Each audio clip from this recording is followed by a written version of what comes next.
Depending on what my intuition says about what this couple can talk about, I will direct them in a number of questions. But one of the ones that, what I usually try to do in the first thing is to get them to talk about something other than why they came to see me. Because I know why, and I know if they talk about it, they're going to go into their anger and so forth. And I don't want them to experience in my presence what they can do by themselves outside of my office. So I don't allow them to go into And that's different than some other couples therapists like Gottman, Weil, who want them to get into the conflict. I won't allow it. Okay. How come? Well, if I allow it, then I condone it. And I want my office to be the place which replicates the safety of the childhood home they did not have. Okay.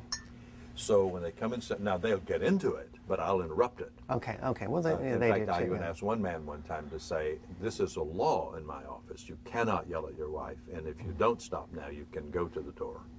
But you have to take your wife with you because I only see couples, so this is the end of the therapy.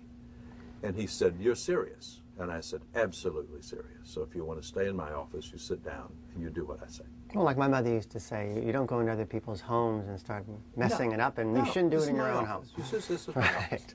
And then he said to me afterwards, he said, you know, you're the first person who's ever put a boundary around my anger, and I want you to know that I appreciate that. And I didn't actually know I could stop my anger.